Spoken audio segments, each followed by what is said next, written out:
Well, LSU's 2024 recruiting cycle has officially come to a close after National Signing Day on Wednesday. They wrap up this recruiting season signing the number one player in the state of Louisiana in the 2024 class, and Dominick McKinley. And adding Dominick McKinley adds some much needed depth to the defensive line. But per Brian Kelly, there is still a lot of work that needs to be done. You are Locked On LSU, your daily podcast on the LSU Tigers. Part of the Locked On Podcast Network. Your team every day.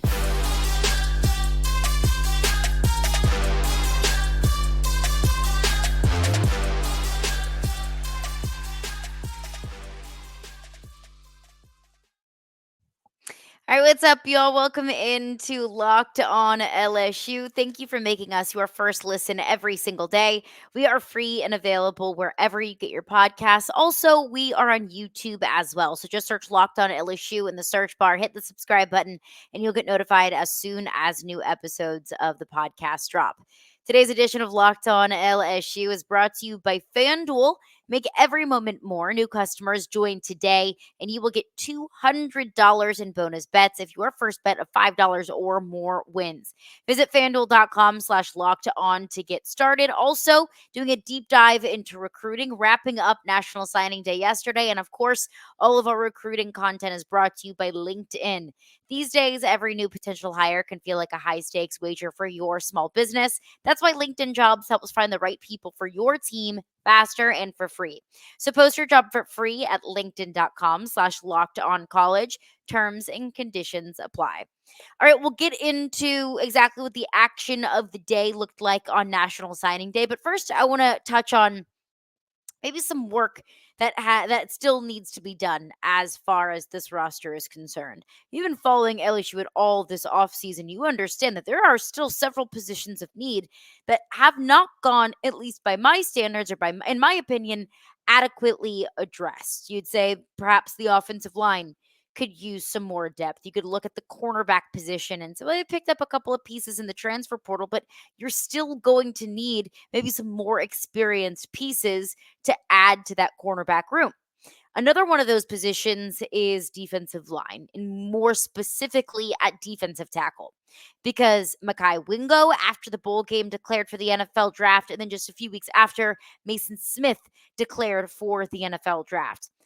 I didn't know, and I don't know how much the coaching staff really knew what Mekhi Wingo and Mason Smith's plans were. Maybe they knew one and not the other, because Mason Smith waited a decent bit after the season concluded to ultimately at least announce that decision that he was going to declare for the NFL draft. So truly, I don't know how prepared this coaching staff was to lose both of their starting D tackles.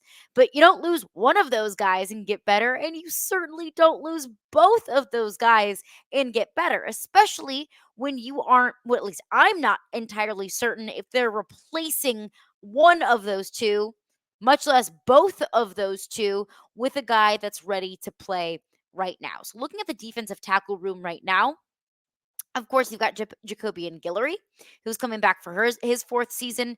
Jalen Lee, who's coming back for his second season at LSU. He was a Florida transfer.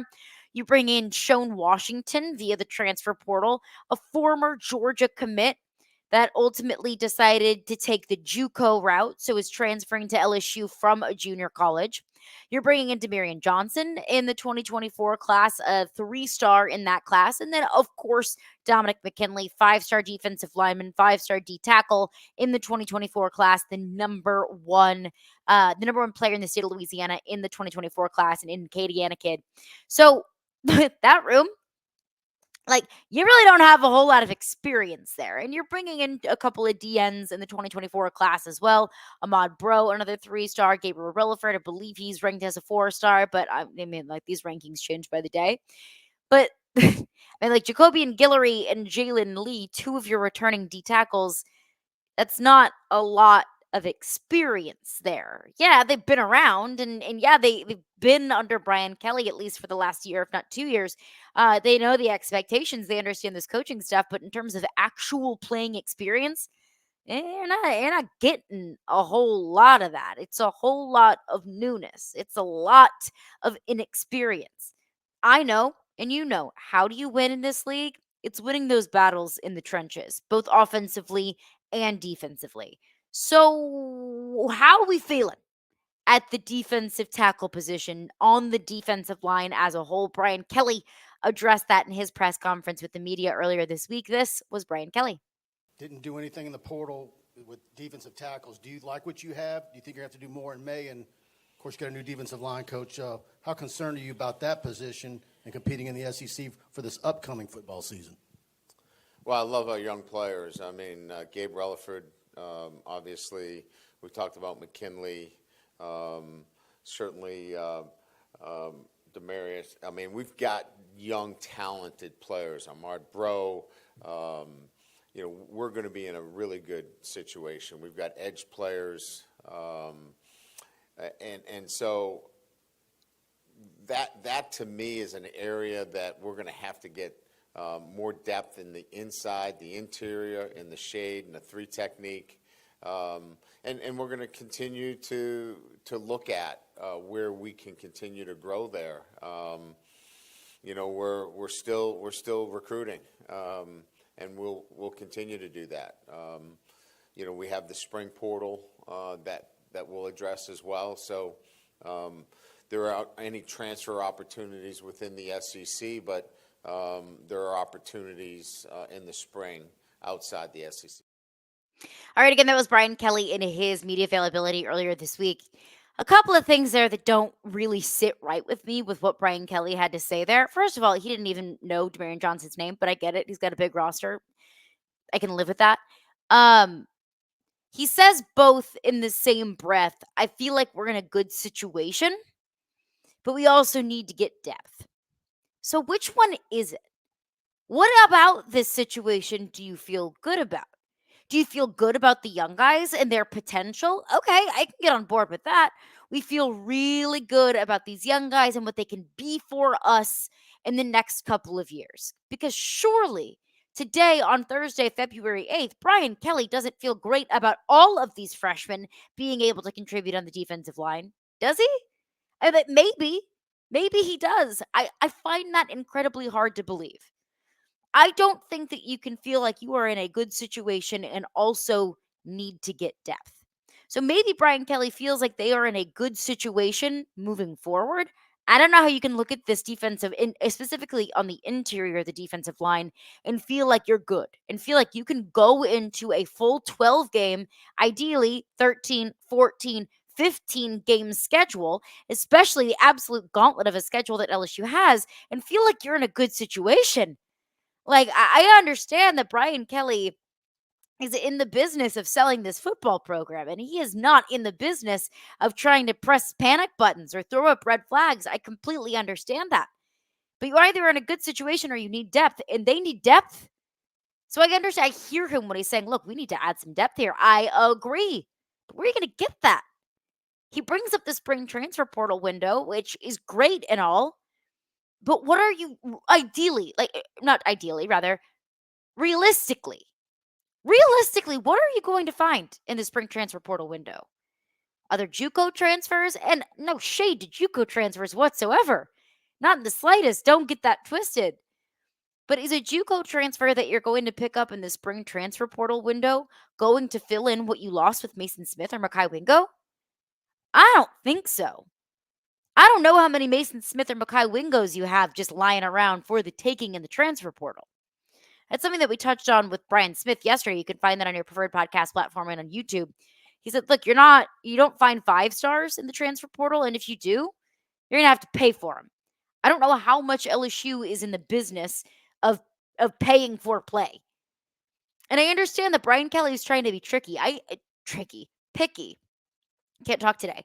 I understand Brian Kelly's trying to be picky, and I understand that Brian Kelly has a certain standard that he demands to uphold, the standard of this football program, the type of person that he wants to bring in, and I get that, and I respect the hell out of that, period. There's no ifs, ands, or buts about that. But you need depth, and you don't have that. So you're just going to have to hope. And I don't think that hope is a strategy. Hope is not a game plan. Prayers are not a game plan. But you're going to have to hope and pray that Dominick McKinley can help this defensive line pretty darn close to game one. Because just looking at the depth on paper right now, you're going to need it. And you're going to need it bad. All right, coming up next, we will get into we'll continue to get into Brian Kelly. How can you find depth? Maybe not via the transfer portal. How do you create depth right now with what you got? We'll explain and we'll get into what Brian Kelly had to say on that coming up next. All right, I want to tell you about FanDuel. Happy Super Bowl to all those who celebrate from FanDuel, America's #1 sportsbook. If you are like me, Super Bowl Sunday is all about scoring the best seat on the couch, grabbing your favorite football snacks, and placing some super bets. One of my favorite things about Super Bowl Sunday is waking up early and cooking delicious Super Bowl snacks all day long. And I'm talking buffalo chicken dip, I'm talking sliders, I'm talking cookies and cakes, all of the spread for the Super Bowl. I also love placing bets and I love making money. My bet this year, I'm picking the Chiefs. I mean, I just have a really tough time picking against Patrick Mahomes. But FanDuel has so many ways for you to end the season with a dub or 2 or 3 or even more. And not only can you bet on who will win Super Bowl 58, but FanDuel also has bets for which players will score a touchdown, how many points will be scored, and so much more. Plus, new customers join today and you'll get $200 in bonus bets if your first bet of $5 or more wins. Just visit FanDuel.com/locked on to sign up. Again, that is FanDuel.com/locked on. Make every moment more with FanDuel, an official sportsbook partner of the NFL. All right, thanks again for making Locked On LSU your first listen every single day. We are free and available wherever you get your podcasts. And of course, we are part of the Locked On Network, your team every single day. Plus, Locked On has launched the first ever national sports 24/7 streaming channel on YouTube. And now you can also find it on Amazon Fire TV. You heard that right.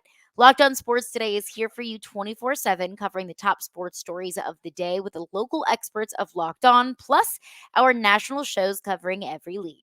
So find the Locked On Sports Today channel now on Amazon Fire TV. All right, let's get back into it. Brian Kelly talks about how they're going to have to get some depth on the defensive line. I would agree specifically on the interior.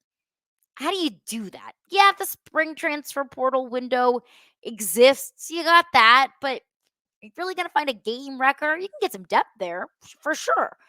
But how much of a game changer can that be? And will that be really? I hope more than anything you can find a diamond in the rough. I hope more than anything that Bo Davis is able to, work some miracles, work his magic a little bit, and make something out of a room that I have a lot of questions about, and questions you probably have the same ones too. But sometimes you're just going to have to work with what you got. Sometimes you're going to have to work a little bit of magic of your own. Sometimes the transfer portal doesn't have all of your answers, especially when you're a head coach that wants to be pickier and choosier, more selective in the transfer portal, to not have to rely on the transfer portal. And frankly, I don't have a problem with that. So, what's the plan moving forward?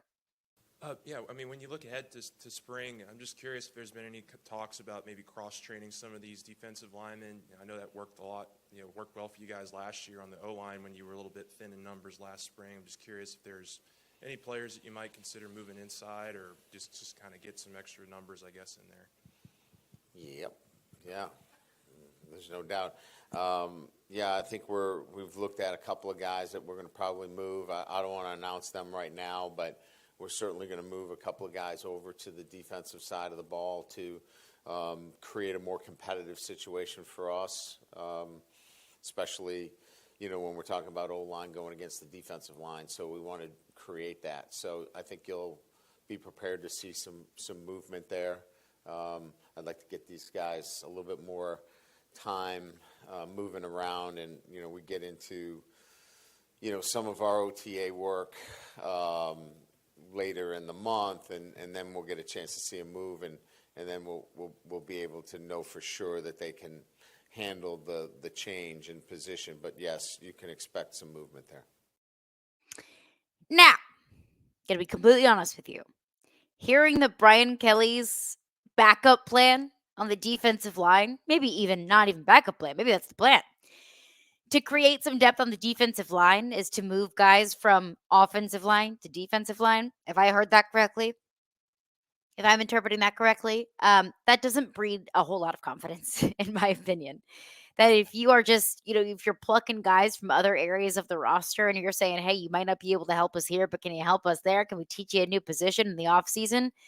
That doesn't make me feel super confident in that position group when you are relying on guys who are changing positions and learning new positions to go up against 315-pound left tackles and to get to the quarterback and to disrupt some pretty stout passing games that this team is going to see come fall. Doesn't make me feel very encouraged in the slightest. Now, I have faith in Kevin Peoples. I have faith in Bo Davis. I have faith in them as coaches. Now, look, if anybody's going to be coached up, they're going to be able to be coached up by those two, by this entire defensive coaching staff as a whole, because I feel very confident in what they can be. They've got the resumes to prove that, look, they're renowned as some of the best defensive line coaches in the country, and that is for a reason. And it's because of what they've been able to do, especially with what they've been given. But let's remember, they cannot make something out of nothing. They cannot just snap their fingers and turn me into a starting SEC defensive lineman. And look, I'm not saying that any of those guys that they would move from the offensive to the defensive side of the ball is anywhere as unathletic and unskilled and not big as I am. But you get the point, that there's only so much that a certain coach can do. You're still going to have to work with talent. You're still going to have to work with a player that's meant to be at that position. I'm not against the shuffling. Like, if that's what you have to do, then that is what you have to do. But now I think you're seeing maybe the downside of being pickier and choosier, more selective in the transfer portal. I'm on board for that because you want to bring the right kind of people into your program. I'm on board for that because you see the teams that are consistently recruiting at the highest level. Those are the teams that end up in the college football playoff conversation every single year. Look at Georgia. Look at Alabama. Look at Michigan. Look at Ohio State. Look at Texas. So on and so forth. Oregon, Washington. They're recruiting at incredibly high levels, and as is LSU. But I think that shows that the formula is and will continue to be recruiting at incredibly high levels. So I have no problem with wanting to be more selective in the transfer portal and wanting to shift your focus more to recruiting and developing players out of high school. That just comes with growing pains. So maybe you're feeling those growing pains in the defensive line this year because you're saying, look, we're not worried about bringing in a D tackle from the Big 12 and paying him X number of dollars in NIL money. We want our freshmen and we want our young guys to fill in those roles. That's going to be rocky a little bit because they're going to be learning on the job. And learning on the job in the SEC, it's not always the prettiest, not always the prettiest little product there. But I can live with it. If that's what's going to be preached and that's what the intention is, and you have that much faith in your coaches, that is something that I can live with, but also something that I have to prepare myself for, that it ain't always going to be pretty. But you know what? We haven't seen a whole lot of pretty defense around here in a couple years. So maybe we're just used to it at this point. I don't love it. I do not love it. Depth is what wins you championships. Defensive linemen and a strong O-line is what wins you championships. What you don't have is depth on the defensive line. Buckle up, everybody, because it should be an interesting offseason for sure. All right, coming up next, let's wrap it up with some of my National Signing Day thoughts.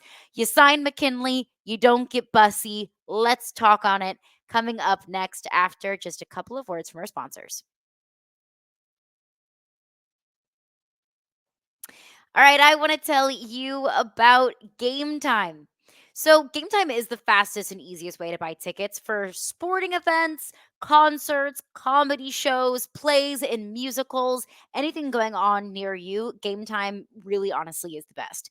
And right now, all users get $100 off when they buy a big game ticket with code Vegas 100 VEGAS 100.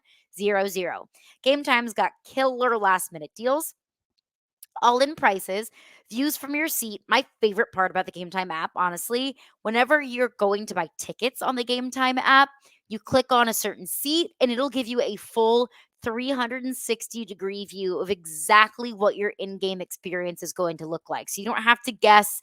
Oh my gosh, is this going to be a good view of the court or the field or the stage? Is there going to be a massive pole in front of me? No, no, no, no. Game Time shows you exactly what you're signing up for. Plus, one of the other best things is they've got the best price guarantee. Game Time takes the guesswork out of buying tickets. Plus, right now, all Game Time users get $100 off of a big game ticket with code Vegas100. Terms apply. Just download the Game Time app and use code Vegas100 VEGAS 100 for $100 off a big game ticket. Or if you're not going to the game, I'm bummed. I'm not going. But no worries. You can still use code locked on LOCKEDON for $20 off of your first purchase. Download Game Time today. Last minute tickets, lowest price guaranteed. All right, let's roll along here. Locked on LSU. National Signing Day is now in the rear view, and I do kind of miss the days of when National Signing Day was dramatic and there were so many twists and turns and it was emotional and it was a full day affair. Now it's just like, oh, National Signing Day. Everybody has already signed anyways. And if we don't get this guy, we'll just get one in the portal. It feels so different, but I do miss the days when I would wake up early before school and turn ESPN on, and you would see Danny Cannell and Tom Luganbill breaking down, the ESPN 100, and Landon Collins committing to Alabama, and his mom being all pissed off about it because she wanted him to go to LSU, and the Georgia player whose name's escaping me, who announced his commitment by holding up a baby bulldog. Just those were the days. I do mourn those good days of National Signing Day. But anyways, still a good day for LSU because they officially inked 5-star defensive lineman Kadiana Kid, local kid, to the 2024 class. Dominick McKinley is officially heading to LSU. Dominick McKinley originally committed to Texas A&M. He decommitted when Jimbo Fisher got fired, committed to LSU, and has remained committed to LSU. And if all of my rambling and complaining over the last 20 minutes does not emphasize just how massive and important the Dominick McKinley signing is, let me reiterate it now. You don't have depth on the defensive line. Dominick McKinley is a guy that can, based off of everything that I've heard, based off of what Brian Smith told us yesterday, like he can play for you right now. He can be an impact player right now. Those are the kind of players that you need. And not only are you getting a big guy, and not only are you getting an in-state guy, not only are you getting someone that can be a foundational piece of your team moving forward, you're getting a guy that can help you right away. It was so incredibly paramount for LSU to be able to flip Dominick McKinley. Now, one player they were not able to flip was 5-star athlete, two-way player, most likely going to be a DB. That's East Texas kid Terry Bussey. He's a 5-star. He was committed to Texas A&M, like Dominick McKinley. Unlike Dominick McKinley, did not flip, but just kind of reopened his recruitment. He did not sign with the Aggies in December, so that at least opened the door for some other programs across the SEC to go in and wine and dine him, Georgia being one of them, Alabama being another one, and of course, LSU. From everything I heard, it came down to LSU and it came down to Texas A&M. I mean, Terry Bussey was in Baton Rouge last week. He stayed committed to Texas A&M. He signed the dotted line and is headed to College Station.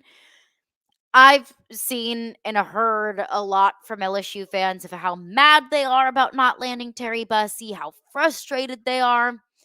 Let's talk about this. The being frustrated about it, being bummed that he's not going to come to LSU. I get that. I understand that. He's a fantastic player.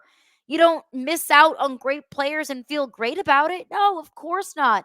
I thought, how great could the secondary be? How great could this defense be? Terry Bussey, Dominick McKinley for the next 3 years? Heck yeah. Especially when you're going to snatch him away from a divisional opponent. I know divisions don't exist anymore. I'm still going to call him that. So, of course, it kind of stinks to not have that vision come to fruition. But look, it happens. It happens. Things happen. Life happens. Players decide that they want to go somewhere else. It's not always going to be about you. Terry Bussey is from the state of Texas. His uncle played college football at Texas A&M. It's a family thing. So I can't be overly upset about it because I know that LSU did everything that they could do to land him. I can sleep at night knowing that they put that full court press on, that they wined and dined him hard, that they did everything that they could to make him change his mind. And if that was your best and it wasn't good enough, then okay. Then I can deal with that. Is it still a bummer that you don't get him? Yes. Is it still intimidating that you're going to have to play against him now? Of course. But I can live with as long as this coaching staff did everything they could do. What I can't live with is a coaching staff and a recruiting staff just sitting on their butts and doing nothing. That is what frustrates me. But that's not the vibe that I get from this coaching staff. That they're not in the business of being passive, especially when there's a player, an elite player like that could potentially be in your grasp. The other thing here too is, I've heard a lot from Texas A&M fans, and look, I hope that he does well for Texas A&M. I truly wish this kid nothing but the best. He's a 17, 18-year-old kid. I'm not in the business of bullying 17-year-old kids online, and neither should you. I think he's going to do great things for Texas A&M. It's fun, honestly, to see this Texas A&M and LSU rivalry continue to blossom because it was something that really felt so forced from the jump. Now it doesn't feel forced anymore. Like based off of what I've seen on Twitter and based off of every Texas A&M and LSU game over the last 10 years, like that's not forced. You can't script that kind of stuff. So it is kind of fun to see that. But wish Terry Bussey nothing but the best. The more important thing here is LSU signed a 5-star defensive lineman, the number 1 player in the state of Louisiana. They inked 11 of the top 12 players in the state of Louisiana. I want to say it's either 11 or 12 of the top 15 in the 2024 class. That's huge. You're bringing in 29 new signees in the 2024 class. You got the number 10 class in the country. You need depth. You need to supplement that. But I think I can feel really, really excited about what this team is going to be this upcoming season, and probably even more so what this team is going to be over the next 2, 3, 4 years and beyond. But that's going to do it for me today. Thank you for making Locked On LSU your first listen every single day. We're free and available wherever you get your podcast. Coming up on tomorrow's edition of Locked On LSU. We didn't get a chance to get into Mailbag Wednesday because of National Signing Day and some recruiting stuff. So we will get into that on tomorrow's edition of Locked On LSU. Make sure to send in those questions. You can send them in at Caroline Fenton 1 on Twitter or at Locked On LSU.